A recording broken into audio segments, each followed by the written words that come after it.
याणम नमो अध्यायाणम नमो लोये सव्यसाहूणम। अले पंच परमेष्टि भगवान की जय। मोक्ष मार्गस्य नेतारम भेत्तारम कर्म भूभिता ज्ञातारम विष्णु तत्त्वानं वंदे तद्गुण लब्धे। नमो अरिहंताणम नमो सिद्धाणम नमो ऐरियाणम नमो अध्यायाणम नमो लोये सव्यसाहूणम।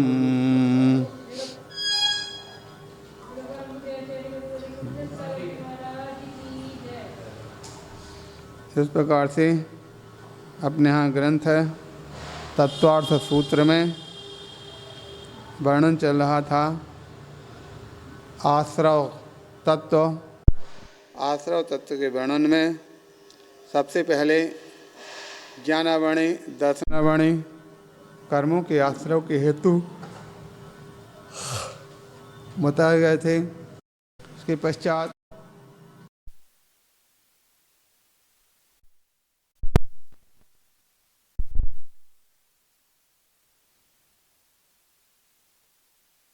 जीवों को अनेक प्रकार से असाता यानी दुखों को देने वाली है, अनेक प्रकार के कष्टों को देने वाला है। ऐसा असाता वेदने के हेतु जैसा असाता है वो असाता के ही काम कराती हैं। असाता के हेतु में अनेक प्रकार से दुख और पीड़ा संबंधी ही हेतु बताए गए थे। दुख शोक ताप क्रंदन बध परिदेवना न्यात्म परो है असत स्थानान असद वेद से, ये सभी असाता वेदनी कर्म के आश्रव के हेतु हैं।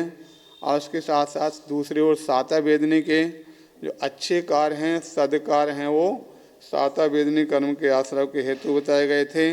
इस प्रकार से असाता वेदनी और साता वेदनी दोनों प्रकार के वेदनी कर्म के आश्रव के हेतु बता दिए गए। और उसके पश्चात यहाँ पर अब मोहिनी कर्म के भी दो प्रकार के हेतु बताए हैं। एक है दर्शन मोहिनी और दूसरा चारित्र मोहिनी।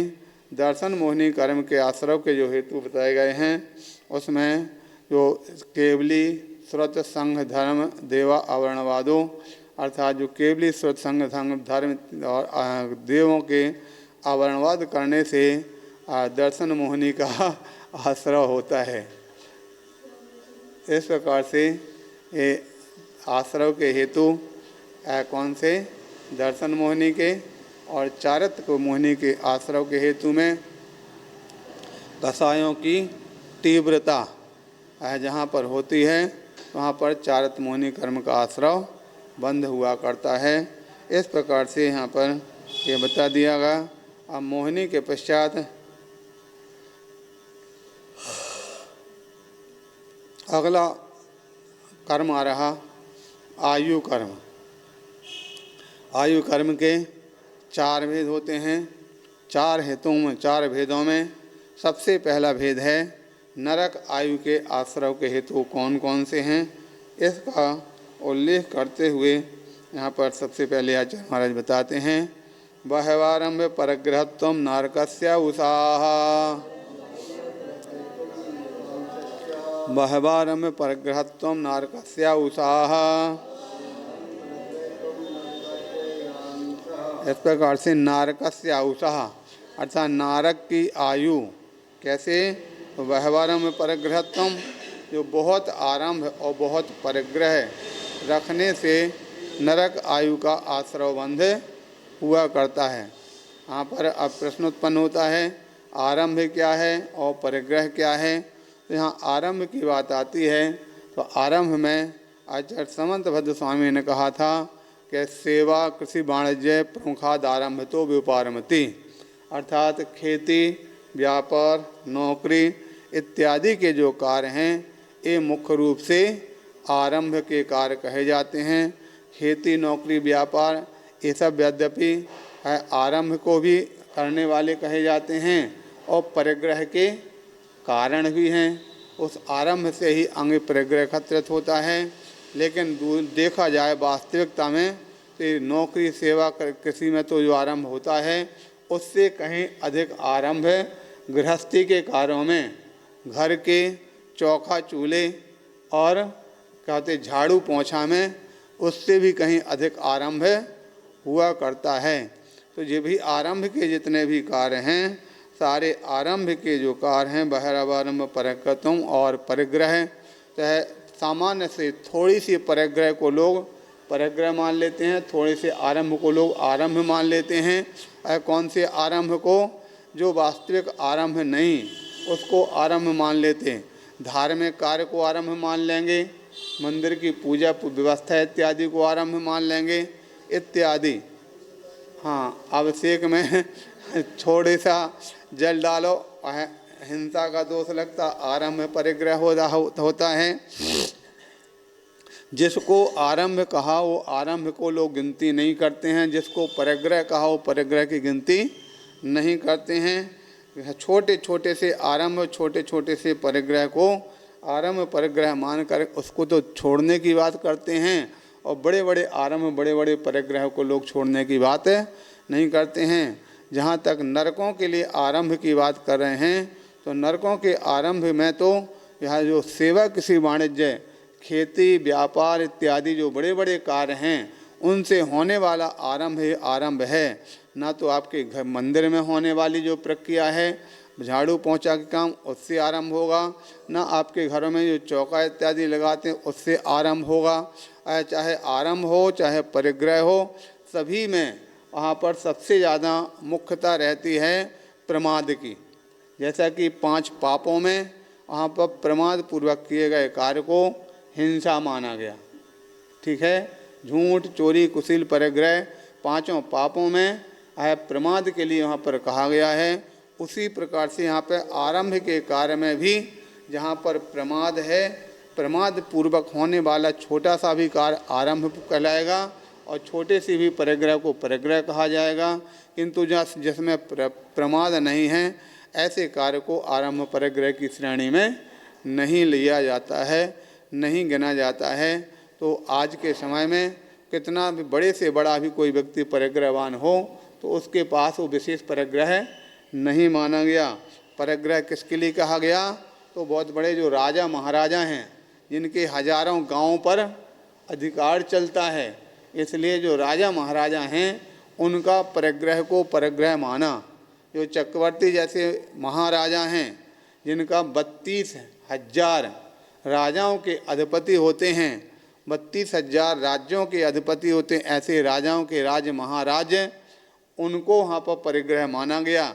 आज व्यक्ति के पास में कितना ज़्यादा से रहने के लिए एक छोटा सा झोपड़ी, एक मकान या थोड़ी सी रहने, उसमें भी आजकल देखा जाता कितने छोटे छोटे मकान रहते हैं। अगर घर में एक रसोई में एक साधु खड़ा हो जाए पर आहार लेने के लिए, तो दूसरे के लिए जगह नहीं बचती है।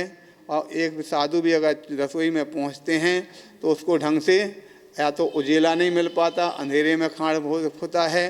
कहीं भोजन बनाते हैं तो उसके लिए लाइट का प्रयोग करते हैं। ऐसी स्थितियां हैं। छोटे छोटे मकानों में भी कैसे गुजर होती है, शायद हमको लगता है तो जब देख कर जाते हैं तो बहुत बड़ा आश्चर्य लगता है कैसे गुजर होती होगी इनके छोटे छोटे से मकानों में। लेकिन फिर भी उनको लोग आरंभ और परिग्रह मानने की बात कर देते हैं। है आरंभ परिग्रह, लेकिन ऐसा आरंभ परिग्रह नहीं है कि जो व्यक्ति के लिए नरक इत्यादि को ले जाने वाला होता है। आरंभ परिग्रह वह वस्तु, आरंभ परिग्रह कम होती है, आरंभ परिग्रह सबसे बड़ा होता है। तो व्यक्ति के अंदर जो मानसिक है वृत्ति है, वह मानसिक वृत्ति सबसे बड़ा आरंभ परिग्रह होता है। जैसा कि पहले आप सुन चुके हो घटना, वो कहानी को के माध्यम से। आज भगवान आदिनाथ का समूह शरण में वह गरीब व्यक्ति पहुंचा, उसने पूछा भगवान हमारे लिए बताइए हमारी कौन सी गति होगी। भगवान की दिव्य ध्वनि में खरा तू नरक जाएगा। उसने पूछा भगवान नरक क्यों जाऊंगा? तो उत्तर मिला बहवारंभ परिग्रह तुम नरकस्सा उषा, जो बहुत आरंभ बहुत परिग्रह रखता है वो नरक में जाता है। तो सोचता अरे मेरे पास तो कुछ है ही नहीं है, मैं तो वैसे गरीब हूँ, खाने पी के पहनने को कपड़े नहीं, खाने को बर्तन भोजन नहीं, और उसमें रखने के लिए बर्तन नहीं, और मेरे लिए नरक बता रहे हैं। तो उसने अब इतना पूछने के बाद चुपचाप हो गया और उसने अपनी बुद्धि लगाना प्रारंभ कर दिया।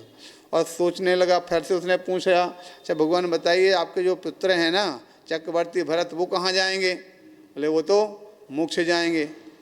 अब तुरंत उसके लिए शंका उत्पन्न हो गई, हमको लगता है भगवान के पुत्र हैं, इसलिए उनको राग के वशीभूत कह रहे हैं।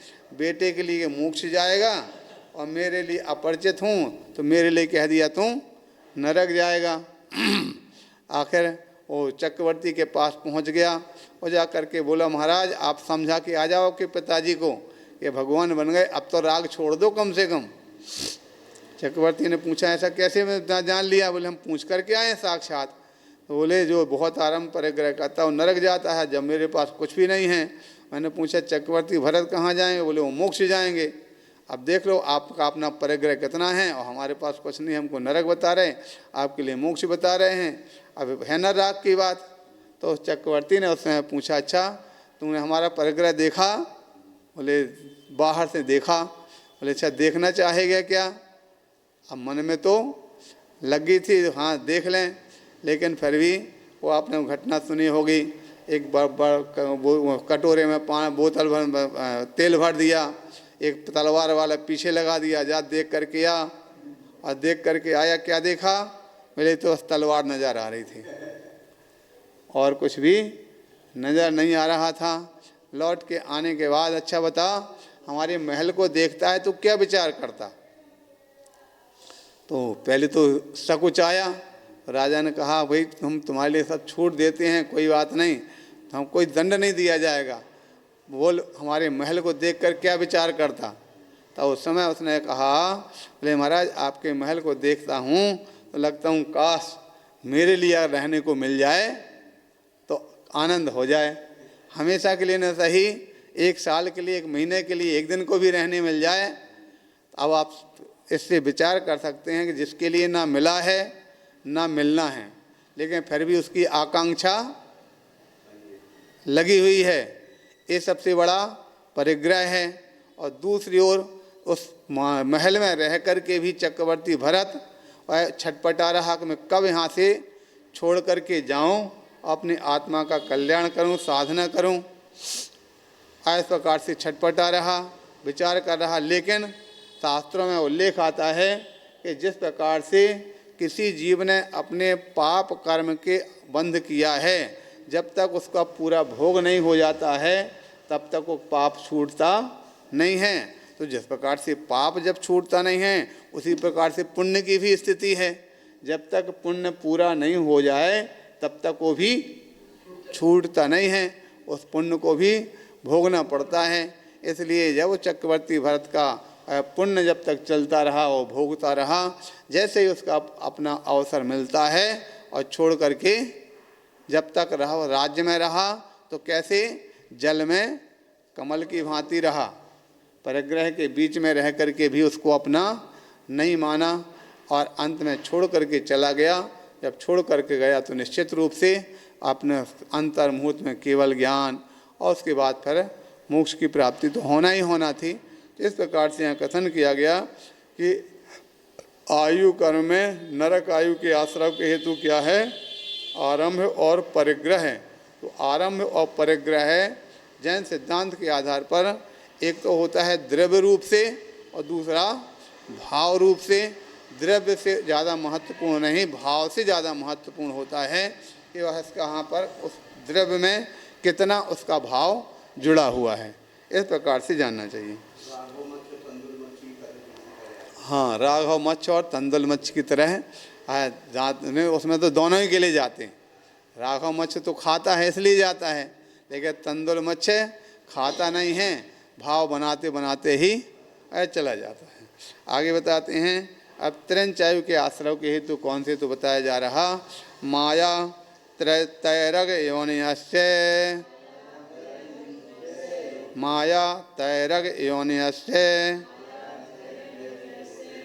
अंग कहते हैं मायाचारी करने से त्रिंच आयु का, त्रिंच योनि अर्थात त्रिंच आयु का आश्रय बंध होता है। यहाँ पर भी वही बात यहाँ पर भी आएगी, जैसे कि हमने पहले बता चुके हैं, प्रमत्त योगाद, एक प्रमाद के योग से जो मायाचारी होती है वो तिरंच आयु का कारण बनती है। क्योंकि सामान्य तौर से वस्तु तत्व तो एक ही है, एक ही वस्तु को लोग अच्छी दृष्टि से देख सकते हैं, दूसरे को उसी वस्तु को मायाचारी रूप से देखा जा सकता है। ठीक है, वह हो सकता किसी प्रकार से कोई वस्तु थी और उसने उठाकर सहज भाव में आकर के कोई व्यक्ति आया, सहज भाव ने उसको उठा करके रख दिया कि चलो अभी इससे अपन चर्चा वार्ता करेंगे, और सामने वाले ने देख लिया, देखो हमारे आते ही इन्होंने वस्तु को ये छुपा दिया। अभी मायाचारी का तो सामने वाले की दृष्टि में वो मायाचारियों के लेके उसकी दृष्टि में तो हम बात अपना सहज रूप में है। ऐसे ही सभी चीज़ों में यहाँ पर ग्रहण हो जाता है कि एक तो सामान्य तौर से सहज रूप में होता है और दूसरा उस व्यक्ति के लिए वस्तु एक ही है, लेकिन एक ही वस्तु को जब तक किसी की दृष्टि में उसके प्रति उसकी शंका नहीं है तब तक वो अच्छी तरह से है, और एक ही वस्तु की जब उसकी विपरीतता जहाँ पर आ जाती है तो उस विपरीतता आने पर उसी वस्तु में हमेशा मायाचारी भी कर मान सकते हैं या द्वेष भाव भी मान सकते हैं। इस प्रकार से वह हुआ करता है। ख़ास तौर से सबसे बड़ी चीज़ होती विचार मिलने की।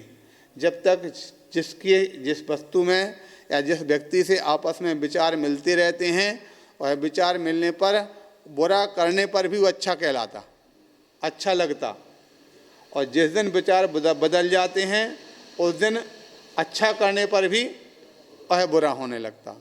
इसलिए आचार्य महाराज यहाँ कहते हैं हमेशा अपने मन में सरलता का भाव रखें, किसी के प्रति द्वेष का भाव नहीं करें। अगर द्वेष का भाव करने से अच्छा भी बुरा लगाने पर नज़र आने लगता है, और यहाँ पर यानी अच्छा भाव होता है ऊपर, ऐसी स्थिति में यानी जो द्वेष समता भाव में या प्रेम के भाव में बुरी बात भी अच्छे रूप में वहाँ पर हो जाती है।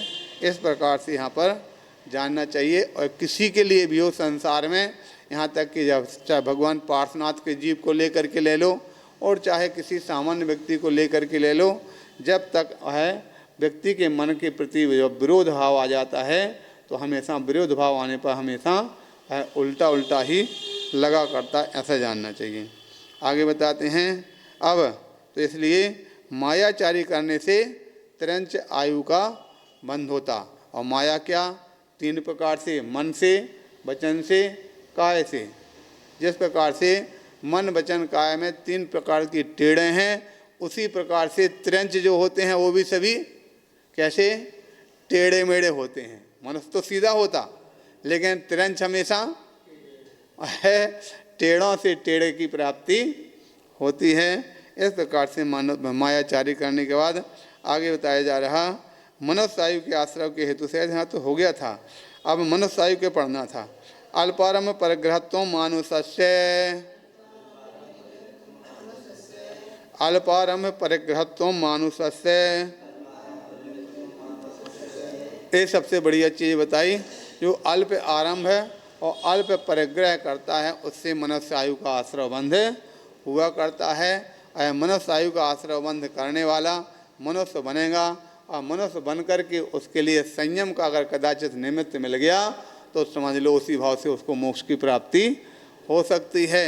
इसलिए सबसे अच्छा काम जो है कि जब तक जियो तो अल्प आरंभ और अल्प परिग्रह में रह कर के जीना चाहिए। इसीलिए जैन सिद्धांत में आचार्य भगवंतों ने सभी श्रावकों के लिए परिग्रह प्रमाण का संदेश दिया। तो अपने जीवन में जितना काम जितनी वस्तु से चल सकता है उतना परिग्रह का प्रमाण रख लो कि हमारा इतना रहेगा, उसके अलावा शेष से हमें कोई मतलब नहीं है।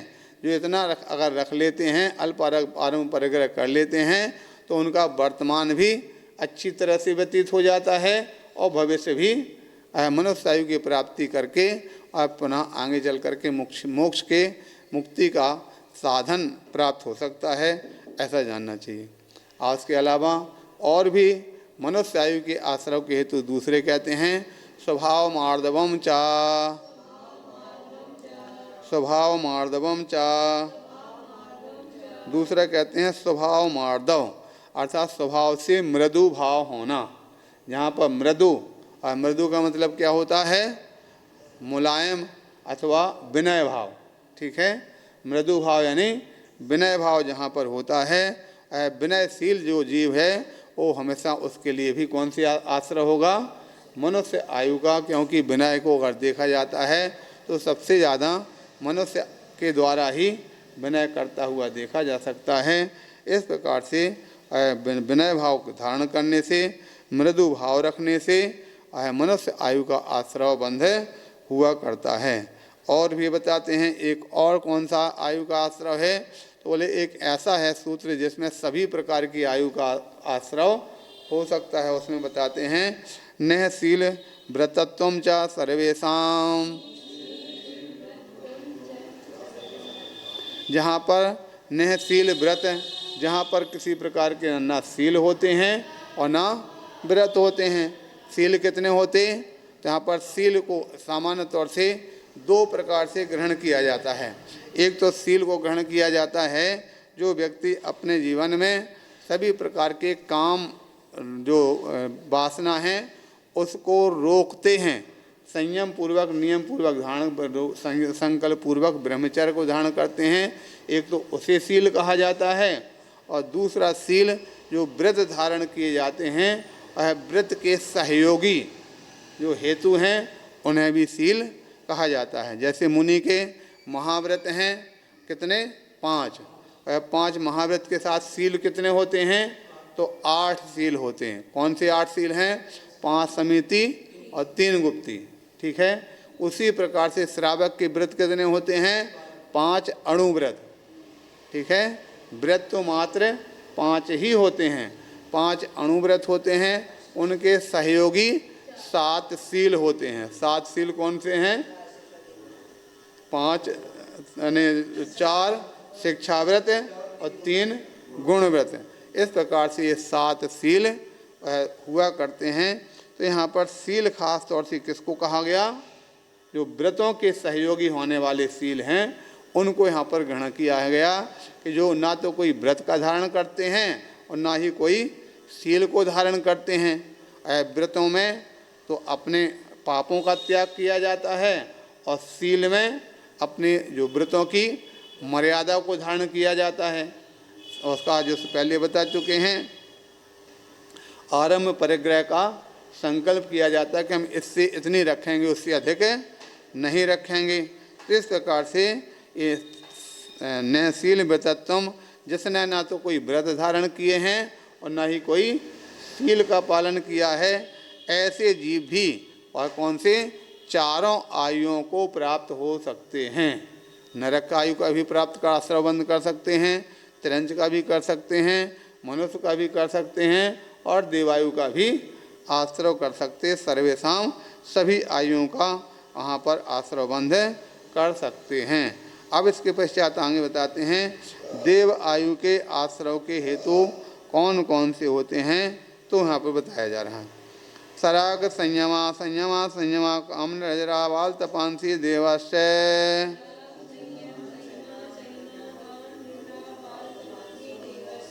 सराग संयम संयमा संयमा काम निर्जरा बाल तपांसी देवाश्रय।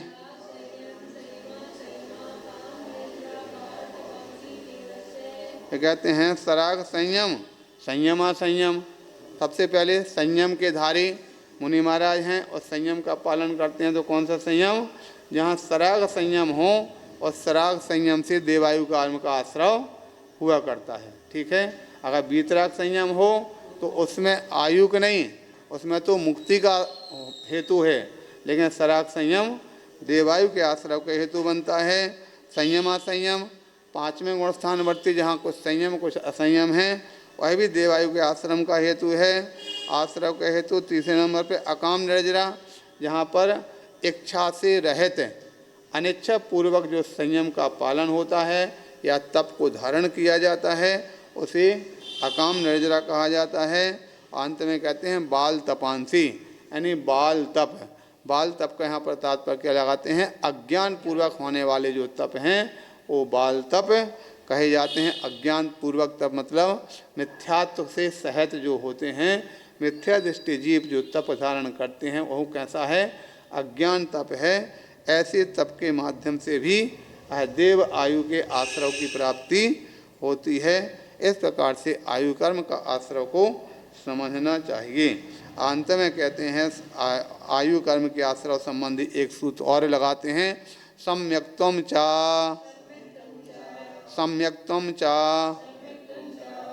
चा शब्द से यहाँ पर ग्रहण किया जाएगा। चा का मतलब पहले जो कथन किया किसके आश्रव हेतु चल रहे थे? देवायु के। तो देव आयु के आश्रव के जो हेतु बताए हैं उनके साथ में एक यह भी हेतु है, कौन सा? सम्यक दर्शन। इस सम्यक दर्शन प्राप्त करने पर भी देव आयु का ही आश्रव हुआ करता है। इस प्रकार से यहाँ पर जानना चाहिए। अब यहाँ पर प्रश्न उत्पन्न होता है कि सम्यक्त को अलग से क्यों कहा गया? इस सब कुछ कहे इन्हीं के साथ उसको भी जगह जोड़ सकते थे। तो इसलिए क्योंकि ये सम्यक तो उन सबसे भिन्न जाति का है। ठीक है, पहले में संयम, संयम संयम इत्यादि, और सम्यक तो रूप है, ये सम्यक कहते वो व्रत रूप है, और ये सम्यक श्रद्धा रूप है। ये दोनों में भिन्नता होने से इसको सम्यक को अलग से कहा। और दूसरी एक बात और विशेषता है कि व्रत सरग संयम, संयम संयम तो नियम से और है कौन सा? देवायु को ही प्राप्त कराएगा। लेकिन सम्यक तो में कदाचित किसी ने पहले से आयु कर्म का अगर बंद कर रखा है और बाद में सम्यक दर्शन प्राप्त किया है, तो इसलिए उस अन्य प्रकार की आयु को भी प्राप्त हो सकता है। इसलिए यहाँ पर सम्यक्त में कुछ विभिन्नता होने से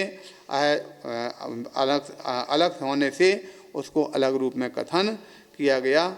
इस प्रकार से अगर उसने आयु कर्म का बंध नहीं किया और सम्यक दर्शन प्राप्त किया तब तो नियम से देवायु को ही प्राप्त होगा, और पहले आयु कर्म का बंद कर लिया बाद में सम्यक्त किया तो इस प्रकार से इसमें ये विकल्प उसको वहाँ से अलग करने वाला होता है। तो इसलिए अलग से सूत्र यहाँ पर दे दिया। अब इस प्रकार से आगे नाम कर्म के आश्रव के हेतु कौन से हैं इसको अपन बाद में पढ़ते हैं। बोले महावीर भगवान की